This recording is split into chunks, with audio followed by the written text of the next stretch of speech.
Juma septembre kalo kile mugan ani wɔɔrɔ san 2025 DMS TV channel muso oni ce oni yatuma ayo bisimila DMS TV sanfɛ foli an ta no ban kan bagana lamɛnbagaw bɛɛ lajɛlen Mali kɔnɔ ani Mali kɔ kan aw ka dɔn kibaru ni o wagati sele sananga dase an ka bi kunnafoni baw mani ka olu dɔw kulo kan an bɛ hakilina jigi ko bɛ se ka dɛmɛ ni kunnafoni kanina Charlie ani ka hakilinaw di hakilina diyɔrɔ la wali kɔfɛ bi kunnafoni baw minnu b'an bolo ni ka olu dɔw kulo kan dɔw bɛ tali kɛ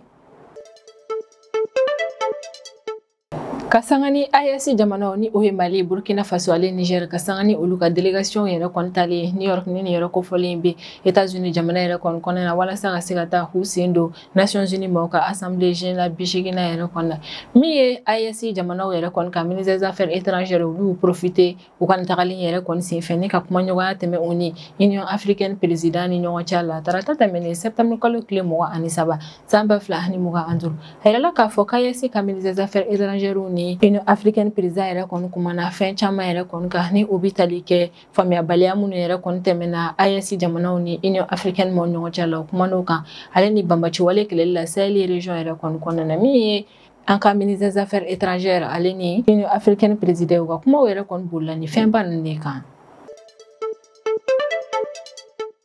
AES jamanaw an bɛ wagati min na fɔ ko bi olu bɛ ka fɛɛrɛ bɛɛ lajɛlen yɛrɛ kɔni latigɛ walasa ka se ka u kumakanw yɛrɛ kɔni kɛ kelen jɛma bɛɛ lajɛlen yɛrɛ kɔni ɲɛna o ko hukumu yɛrɛ de kɔni kɔnɔna na komi AES jamanaw yɛrɛ kɔni ka délégation bɛ New York an bɛ wagati min na fɔ ko bi walasa ka se ka taa hu sen do Nations Unies mɔgɔw ka Assemblée générale bishigina yɛrɛ kɔni na o ko hukumu yɛrɛ de kɔni kɔnɔna na min ye AES ka premier ministre olu ye ɲɔgɔn ye yɛrɛ kɔni kɛ New York walasa ka se ka kuma ɲɔgɔnya tɛmɛ u ni ɲɔgɔn cɛ la k'u ka kumakanw bɛɛ lajɛlen yɛrɛ kɔni kɛ kelen ye o ni mɔgɔw ka tribune yɛrɛ kɔni ɲɛma. Tarata tɛmɛnen septembre kalo tile 23 san 2025 Niger ka ministre d'État ni o fɛnɛ Niger ka lafasali ministre yɛrɛ de kɔni ni ale tɔgɔ ye général d'armée Salifu Modi yɛrɛ kɔni ale taara visite yɛrɛ kɔni kɛ AES ka force unifiée ko min yɛrɛ kɔni bɛ sen na olu ka poste de commandement yɛrɛ kɔni na walasa ka se ka taa lajɛ yɛrɛ kɔni AES mɔgɔw yɛrɛ kɔni bɛ ka fɛɛrɛ latigɛ min kɛ walasa ka finitigi jɛkulu kelen yɛrɛ kɔni sigi sen kan o bɛɛ lajɛlen tɔgɔ la ka taa lajɛ o finitigi jɛkulu yɛrɛ kɔni sigili sen kan baaraw yɛrɛ kɔni ɲɛtaga minnu bɛ ka don o kɔnɔna na a la k'a fɔ ko Niger ka lafasali ministre tara i ɲɛ da o koba ninnu de kan.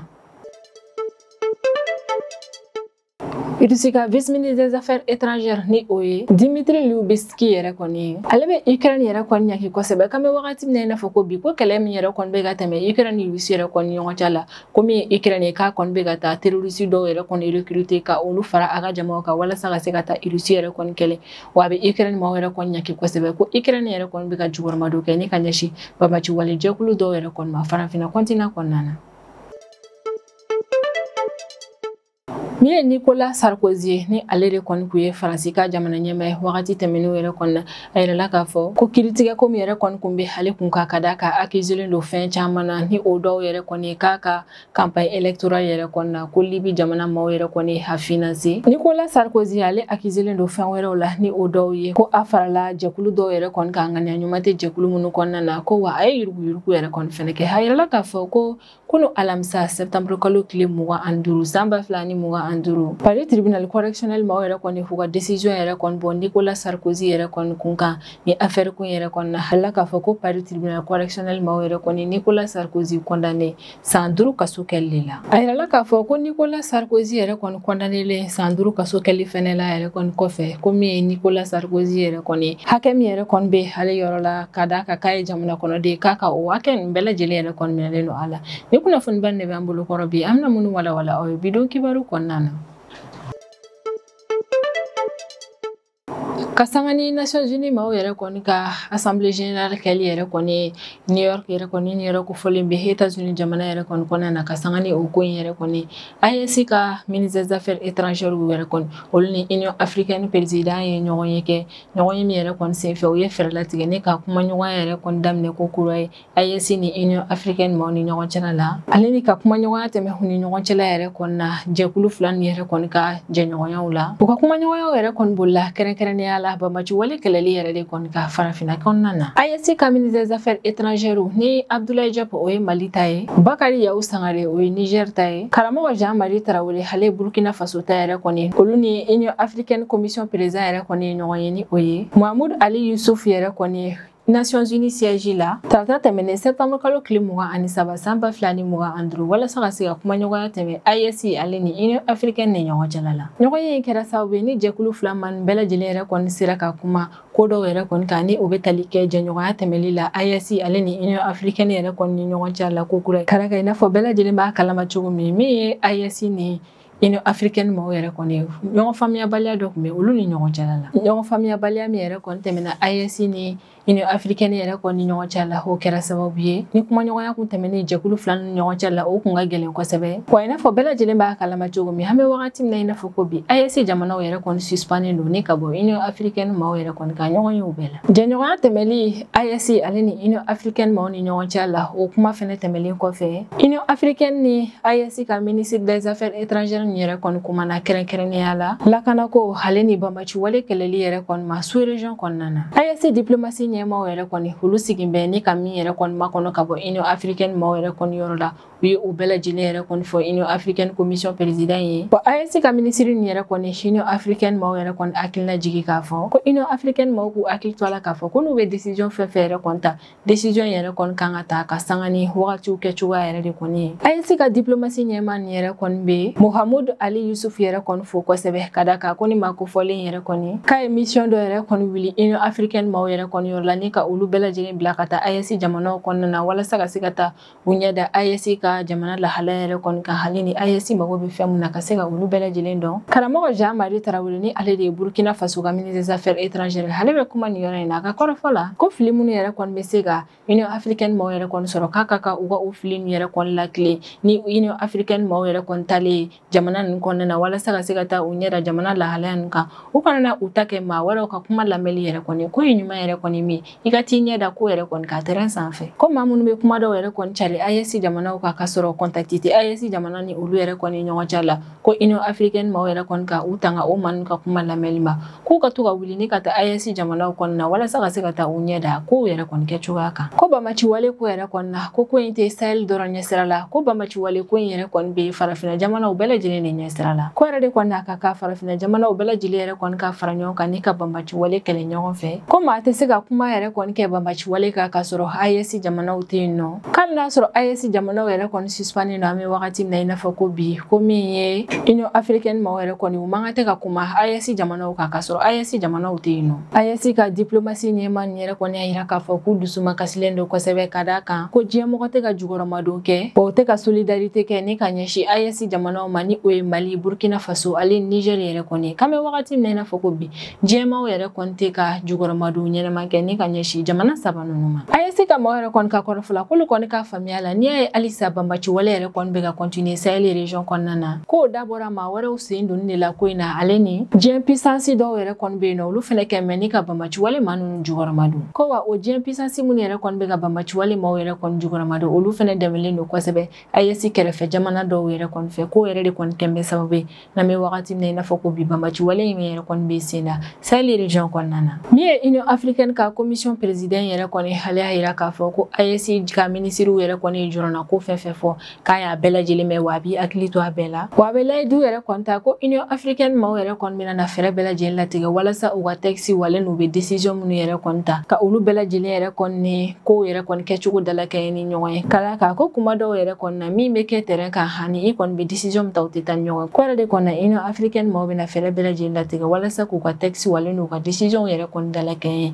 ni terrain kan kow yɛrɛ kɔni wa a bɛ layidu yɛrɛ kɔni ta k'a bɛ fɛɛrɛ bɛɛ lajɛlen yɛrɛ kɔni latigɛ walasa IEC jamanaw yɛrɛ kɔni kana na to dɛndɛn la ka u kɛ jamana dɛnnenw ye komi yɛrɛ kɔni Union africaine maaw yɛrɛ kɔni ka commission ye ko olu bɛ fɛɛrɛ bɛɛ lajɛlen latigɛ walasa ka IEC jamanaw jukɔrɔmadon ko IEC jamanaw yɛrɛ kɔni bɛ critique fɛn fɛn yɛrɛ kɔni kɛ ni ka ɲɛsin Union africaine maaw yɛrɛ kɔni ma komi Union africaine maaw ye k'u bɛna na o critique nin yɛrɛ kɔni ta ba la walasa ka se ka fili minnu bɛ Union africaine maaw yɛrɛ la ka se ka o fili ninnu lakile Mahmoud Ali Yusuf ni ale de Union africaine commission président yɛrɛ kɔni ale layidu yɛrɛ kɔni ta ko IEC ni Union africaine maaw yɛrɛ kɔni k'u bɛna n'u bolo di ɲɔgɔn ma walasa ka avancer ɲɔgɔn fɛ an kɔni bɛ wagati min na i n'a fɔ ko bi jɛkulu fila ninnu yɛrɛ kɔni ka ɲɔgɔn ye yɛrɛ kɔni ye ɲɛtagaba ye IEC jamanaw ni Union africaine yɛrɛ kɔni ka kuma ɲɔgɔnyaw yɛrɛ kɔni ko la ka d'a kan i n'a fɔ bɛɛ lajɛlen b'a kalama cogo min ye IEC jamanaw yɛrɛ kɔni olu kun suspendé don ni ka bɔ Union africaine yɛrɛ kɔni na nka Union africaine commission maaw yɛrɛ kɔni ka nin kuma yɛrɛ kɔni fɔ b'a yira k'a fɔ ko don n'a nataw yɛrɛ kɔni na min Union africaine mo ku be son decision kuro yɛrɛ kɔnta ni ko ɲɛ yɛrɛ kɔni kan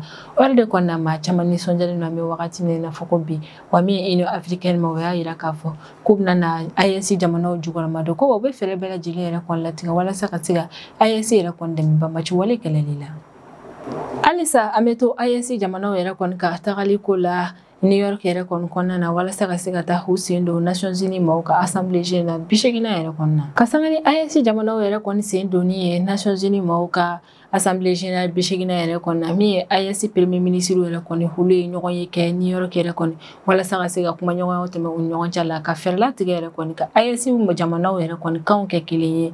Nations Unies tribune ɲɛma. An ka Mali Premier Ministre ni ale de ye an ka ministre de l'administration territoriale yɛrɛ kɔni ni o ye Général Abdoulaye Maïga yɛrɛ kɔni ye. A yirala k'a fɔ k'ale kɔni nana a ka kuma kɛ Nations Unies mɔgɔw yɛrɛ kɔni ka tribunal la bi juma in na septembre kalo tile 26 san 2025 ko wa min ye an ka Mali Premier Ministre yɛrɛ kɔni ale sen donna AES ka Premier Ministre ka ni ɲɔgɔn ye in na. AES gouvernement ɲɛmaaw yɛrɛ kɔni ka kuma ɲɔgɔnya in kɔnɔna na o da taara se wagati laban yɛrɛ kɔnɔna AES yɛrɛ kɔni kɔnɔna na o kɛmɛ ni ka projet mun yɛrɛ kɔni bila sen kan o projet bilan yɛrɛ kɔni AES ka Premier Ministre da sera o kumaw ma sujet ba minnu bɛ diɲɛ kɔnɔ an bɛ wagati min na i n'a fɔ ko bi AES ka Premier Ministre ye hakilina falenfalenw kɛ o ko fɛnɛ na u ka ni ɲɔgɔn ye in senfɛ AES ka Premier Ministre yɛrɛ kɔni kelen ni ka décision ta k'u ka ni ɲɔgɔn ye yɛrɛ kɔni kɛ u y'o kɛ kun kelen dɔrɔn de la ni o de ye ko Alliance des États du Sahel mɔgɔw yɛrɛ kɔni bɛ fɛ ka fɛɛrɛ latigɛ ni k'u kan yɛrɛ kɔni kɛ kelen ye Nations Unies na ni Assemblée Générale 80nan ko yɛrɛ kɔni ko la min ye an ka Mali kɛnɛyako ministre ni o ye Colonel Hassan Badialou Touré yɛrɛ kɔni ale kɔni fɛnɛ sen donna activité caman na New York kɔnɔna na a sen donna ɲɔgɔn ye dɔ yɛrɛ kɔni na min labɛnna Nations Unies mɔgɔw yɛrɛ kɔni fɛ a yirala k'a fɔ ko ɲɔgɔn ye yɛrɛ kɔni na o kumana thème-ba dɔ yɛrɛ de kɔni kan ni o ye wagati yɛlɛma ye n'an b'a fɔ o ma ko changement climatique o ɲɔgɔn ye yɛrɛ de kɔni senfɛ an ka Mali kɛnɛyako ministre ni Russie ka kɛnɛyako ministre yɛrɛ kɔni ye ɲɔgɔn ye yɛrɛ kɔni kɛ walasa ka se ka kuma Russie ale ni Mali yɛrɛ kɔni ka jɛɲɔgɔnya kow yɛrɛ kɔni na an bɛ wagati min na i n'a fɔ ko bi AES jamana olu kɔni bɛ ka fɛɛrɛ bɛɛ lajɛlen yɛrɛ kɔni latigɛ ni k'u mankan yɛrɛ kɔni kɛ kelen diɲɛmaa bɛɛ lajɛlen yɛrɛ kɔni ɲɛna wa yirala k'a fɔ ko AES ka Premier Ministre yɛrɛ kɔni ka ni ɲɔgɔn ye kɛ kun fanba dɔ yɛrɛ de kɔni o ye walasa ka AES ka Premier Ministre yɛrɛ kɔni ka discours yɛrɛ kɔni dalakɛɲɛ ni ɲɔgɔn ye Nations Unies mɔgɔw ka tribune ɲɛma. Niger ka ministre d'État ni ale de ye Niger ka lafasali ministre fɛnɛ ni o ye Général d'armée Salifou Modi yɛrɛ kɔni ye ko tarata don septembre kalo tile 23 san 2025 ale kɔni taara senna yala yɛrɛ kɔni kɛ AES ka force unifiée yɛrɛ kɔni poste de commandement na Niger ka ministre d'État ni a ka lafasali ministre yɛrɛ kɔni ka ni tagali na k'a kelenmata yɛrɛ kɔni délégation ba dɔ kun bɛ a nɔfɛ n'o délégation in kɔnɔna na Niger ka o responsable militaire caman kun bɛ yen nɔ wa Niger ka lafasali ministre ni o ye Général Salifou Modi yɛrɛ kɔni ale ka ni tagali yɛrɛ kɔni senfɛ a bɛ sinsin ka ko kura ye ko min ye Niger jamana yɛrɛ kɔni ko bɛ ka fɛɛrɛ bɛɛ lajɛlen yɛrɛ kɔni latigɛ walasa AES ka ni force unifiée u ka se ka sigi sen kan a b'a yira k'a fɔ ko ni force unifiée yɛrɛ kɔni sigili sen kan yɛrɛ kɔni ko nafaba bɛ o la sous région lakanani baaraw la wa a bɛ sinsin ka ko kura ye o ko in yɛrɛ kɔni na ko walasa ni force unifiée yɛrɛ kɔni ka sigi sen kan ko min yɛrɛ kɔni Niger autorité ma k'olu ka jukɔrɔmadon yɛrɛ kɔni bɛ kɛ walasa ka fɛɛrɛ bɛɛ lajɛlen latigɛ force unifiée ale kɔni ka baara daminɛ don n'a nataw la Colonel Eric Dabire ni ale de AES ka ni force unifiée yɛrɛ kɔni état major ye wagati yɛrɛ kɔni na ɲɔni a labɛnni baaraw yɛrɛ kɔni ka ban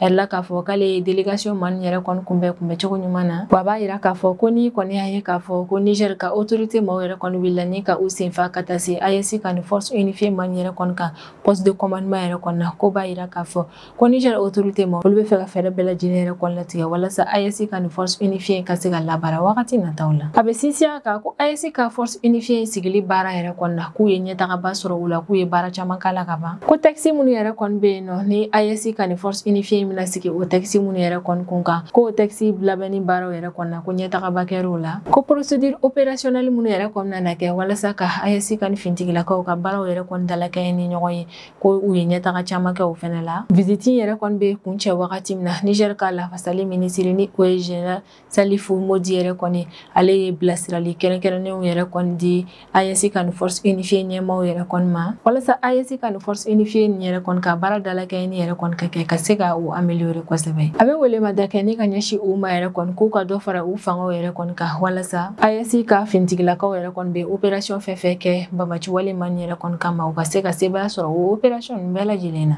ni kɔni ko in b'a yira na k'a fɔ ko min ye AES yɛrɛ kɔni ka ni force unifiée yɛrɛ kɔni ko ale sigili sen kan ko ɲɛtagaba kɛra o baara yɛrɛ kɔni na ko wa a bɛ se ka kɛ wagati nataw yɛrɛ kɔnɔna ni force unifiée yɛrɛ kɔnɔ labɛnni baaraw yɛrɛ kɔnɔna na kuncɛ wale min yɛrɛ kɔnɔna na kɛ sababu ye n'u bɛna na baara yɛrɛ kɔnɔ daminɛ n'o fana bɛna na kɛ sababu ye ko kura ye ni ka banbaci wale menace yɛrɛ kɔnɔ ka camanba bɔ o la Sahel région kɔnɔna na. Dimitri Lubitski ni ale de Russie ka vice-ministre des affaires étrangères yɛrɛ kɔni ale bɛ Ukraine accusé wagati tɛmɛnenw yɛrɛ kɔnɔna komi ye Ukraine maaw yɛrɛ kɔni k'u bɛ ka taa banbaci wale maa dɔw yɛrɛ kɔni recruter ka na fara u ka finitigilakaw kan walasa ka se ka Russie yɛrɛ kɔni kɛlɛ ko min yɛrɛ kɔni Ukraine ye k'a bɛ ka banbaci wale maa dɔw yɛrɛ kɔni jukɔrɔma don farafinna continent kɔnɔna na min ye Ukraine ka maaw yɛrɛ kɔni kabini wagati tɛmɛnenw yɛrɛ kɔnɔna o y'a yira k'a fɔ k'olu tɛ ka banbaci wale maa si yɛrɛ kɔni jukɔrɔma don farafinna continent yɛrɛ kɔnɔna na Ukraine maaw yɛrɛ kɔni bɛ o fɔ o wagati min yɛrɛ kɔnɔna o y'a sɔrɔ wagati tɛmɛnenw fana yɛrɛ kɔnɔna min ye Front de Libération de l'Azawad ni o ye banbaci wale jɛkulu ye Mali jamana kɔnɔna na olu ka porte-parole yɛrɛ kɔni ye laseli kɛ TV5 yɛrɛ kɔnɔna ko Azawad maaw yɛrɛ kɔni ko jɛɲɔgɔnya ɲuman bɛ olu ni Faransi ni Ukraine ni ɲɔgɔn cɛ la wale yɛrɛ kɔnɔna na kɛ sababu ye ni maaw yɛrɛ kɔni tɛ ka da Ukraine yɛrɛ kɔni ka nin kuma in na min ye k'a fɔ ko ale kɔni tɛ ka banbaci wale maaw jukɔrɔma don farafinna continent kɔnɔna na Russie ka vice-ministre des affaires étrangères yɛrɛ kɔni ka kɔrɔfɔla k'an bɛ wagati min na i n'a fɔ ko bi ko Ukraine ale kɔni bɛ ka na banbaci wale maa dɔw yɛrɛ de kɔni recruter walasa ka se ka u fara u ka finitigiw kan ka se ka Ukraine finitigiw dɛmɛ ka Russie kɛlɛ ko an bɛ wagati min na i n'a fɔ ko bi ko Ukraine ale kɔni bɛ ka banbaci wale maaw ka méthode dɔw yɛrɛ kɔni utiliser Russie ka jamana kɔnɔdenw contre la Lubitski yɛrɛ kɔni ka kɔrɔfɔla ko Ukraine bɛ k'a ka jukɔrɔmadon kɛ ni ka ɲɛsin banbaci wale maa dɔw yɛrɛ kɔni ma kɛrɛnkɛrɛnnenya la banbaci wale maa minnu yɛrɛ kɔni bɛ farafinna Sahara ni Sahel région yɛrɛ kɔni kɔnɔna na a ka kɔrɔfɔla ko o ko in yɛrɛ kɔni dunna a ka kan diɲɛma bɛɛ lajɛlen yɛrɛ kɔni k'a lakunnafoniya o ko la k'a yir'u la k'a fɔ ko min ye Ukraine k'a bɛ ka banbaci wale maaw yɛrɛ kɔni jukɔrɔmadon farafinna continent kɔnɔna na hali n'a sɔrɔ an bɛ wagati min na i n'a fɔ ko bi Ukraine maaw halisa olu bɛ ka continuer k'a yira k'a fɔ k'olu tɛ ka banbaci wale maa dɔw yɛrɛ kɔni jukɔrɔmadon farafinna continent yɛrɛ kɔni kɔnɔna na min ye banbaci wale maa yɛrɛ kɔni olu kɔni tɛ ka ko in dogo septembre kalo tile 22 tɛmɛnen san 2025 Azawad maaw ka jɛkulu porte-parole dɔ yɛrɛ kɔni kun bɛ TV5 Monde yɛrɛ kɔni na olu ka porte-parole y'a yira k'a fɔ ko jɛɲɔgɔnya ɲuman bɛ Azawad ni Faransi ni Ukraine ni ɲɔgɔn cɛla la wa sanga ani wagati Russie maaw yɛrɛ kɔni bɛ Ukraine accusé k'a yira k'a fɔ ko Ukraine k'ale bɛ ka banbaci wale maa dɔw yɛrɛ kɔni jukɔrɔmadon farafinna continent kɔnɔna na juin kalo tɛmɛnen san 2025 Russie ka ministre des affaires étrangères ka porte-parole ni o ye Maria Zakharova ye ale y'a yira k'a fɔ ko Ukraine autorité maaw yɛrɛ kɔni k'olu ye kɛlɛkɛyɔrɔ kura yɛrɛ kɔni dayɛlɛ ka d'a kan k'u bɛ ka banbaci wale maa dɔw yɛrɛ kɔni jukɔrɔmadon farafinna continent yɛrɛ kɔni kɔnɔna na walasa Russie ale kɔni bɛ ka dimi jugu min yɛrɛ kɔni don Ukraine na kɛlɛkɛyɔrɔ la ka se ka o juru sara ɲɛmɔgɔw la o wagati yɛrɛ kɔni na Maria Zakharova ale kɔni bɛ Occident maaw yɛrɛ kɔni ɲɛgi kosɛbɛ ka d'a kan k'olu ɲɛ bɛ nin ko in bɛɛ la u kɛn bɛ k'u mankun ko n'o yɛrɛ kɔni dun kɛra u b'a yira k'a fɔ k'u fɛnɛ Ukraine complice de ye Ukraine ka nin wale jugu in na wa Russie ka vice-ministre des affaires étrangères yɛrɛ kɔni kelen ni ka nin kuma yɛrɛ kɔni fɔ o tɛ bali farafinna continent maaw yɛrɛ kɔni na ka d'a kan kabini wagati tɛmɛnenw yɛrɛ kɔni na mɔgɔ caman bɔra kalama k'a fɔ ko min ye Ukraine ye k'ale kɔni bɛ ka banbaci wale maaw yɛrɛ kɔni jukɔrɔmadon farafinna continent kɔnɔna na o yɛrɛ de kɔni na fɛɛrɛ bɛ ka latigɛ walasa ka diɲɛma bɛɛ lajɛlen kunnafoniya nin ko in na cogo min u bɛ se ka sanction yɛrɛ kɔni ta Ukraine kama walasa Ukraine ka se k'a ka nin wale jugu in yɛrɛ kɔni dabila an kɔni bɛ wagati min na i n'a fɔ ko bi Mali ni Niger jɛɲɔgɔnya yɛrɛ kɔni tɛ olu ni Ukraine yɛrɛ kɔni ni ɲɔgɔn cɛ la ka d'a kan Ukraine ale bɛ ka banbaci wale maaw jukɔrɔmadon farafinna continent kɔnɔna na